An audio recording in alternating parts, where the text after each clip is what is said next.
Assalamualaikum warahmatullahi wabarakatuh dan salam sejahtera. Yang dihormati Tuan Pengerusi Majlis, yang berusaha guru besar, guru-guru yang dikasihi, serta rakan-rakan seperjuangan yang saya sayangi sekalian. Berdirinya saya di hadapan kalian pada hari ini adalah untuk menyampaikan pidato bertajuk Budaya Pembelajaran ke Arah Kecemerlangan Pendidikan. Hadirin sekalian, pernahkah kita bertanya kepada diri sendiri, apakah maksud budaya pembelajaran? Apakah pula kaitannya dengan kecemerlangan dalam pendidikan? Budaya pembelajaran bermaksud amalan belajar yang menjadi kebiasaan dan pegangan hidup seseorang. Ia bukan sahaja berlaku di dalam kelas, tetapi juga di luar kelas, di rumah, di perpustakaan, bahkan di mana-mana sahaja. Apabila seseorang murid mengamalkan budaya pembelajaran yang baik, mereka bukan sahaja belajar untuk lulus peperiksaan, tetapi juga untuk menjadi manusia yang berilmu dan berjaya. Hadirin yang dihormati, kecemerlangan pendidikan tidak datang bergolek. Ia memerlukan usaha, disiplin dan sikap positif dalam menimba ilmu. Budaya pembelajaran yang cemerlang ialah budaya yang menggalakkan rasa ingin tahu, minat mendalam terhadap pelajaran serta usaha yang berterusan untuk memperbaiki diri. Budaya ini tidak akan wujud jika kita malas, suka menangguh kerja sekolah dan tidak menghormati guru. Pertama, untuk mencapai budaya pembelajaran yang cemerlang, kita mesti berdisiplin. Berdisiplin dalam pembelajaran bermaksud kita menyiapkan kerja sekolah tepat masanya, mengulang kaji pelajaran secara konsisten dan menumpukan perhatian dalam kelas. Disiplin adalah asas kejayaan. Murid yang berdisiplin tahu bahawa masa itu emas dan tidak akan membazir waktunya dengan perkara yang tidak berfaedah.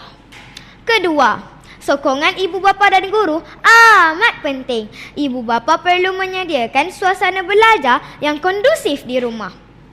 Mereka perlu memberi galakan, memantau kerja sekolah dan menyemai nilai-nilai murni. Guru pula menjadi tunjang utama yang membimbing dan mencorakkan pemikiran murid. Tanpa bimbingan guru, budaya belajar yang cemerlang sukar untuk dibentuk. Ketiga, kita perlu menggunakan teknologi dengan bijak. Dalam era digital ini, banyak maklumat boleh diakses dengan hanya hujung jari. Namun, kita mestilah memilih bahan yang betul dan tidak leka dengan permainan atau media sosial. Gunakan internet untuk membuat ulang kaji, menonton video pendidikan atau menyelesaikan tugas sekolah. Rakan-rakan sekalian, bayangkan sesebuah negara yang rakyatnya cintakan ilmu. Setiap murid bersemangat ke sekolah, setiap pelajar membaca buku dan setiap guru dihormati. Itulah negara yang maju, aman dan sejahtera. Semuanya bermula dengan satu langkah, iaitu memupuk budaya pembelajaran dalam diri sejak di bangku sekolah rendah lagi. Budaya pembelajaran juga membentuk sahsiah diri. Murid yang rajin belajar lazimnya lebih beradab, berfikir secara matang dan mempunyai hala tuju hidup. Mereka tahu apa yang mereka mahu capai dan berusaha ke arah itu.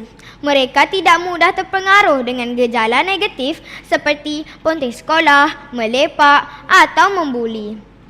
Tuan-tuan dan puan-puan sekalian, jika kita ingin melihat masa depan negara yang gemilang, maka bermulalah dengan mendidik diri sendiri hari ini.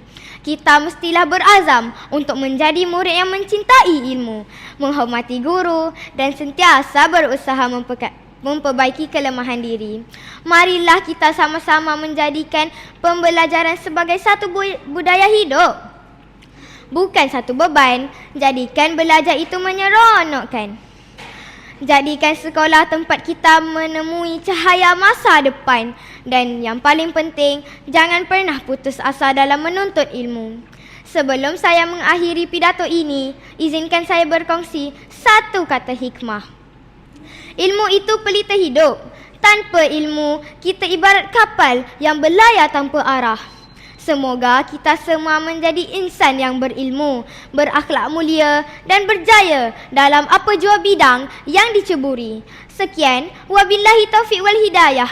Wassalamualaikum warahmatullahi wabarakatuh.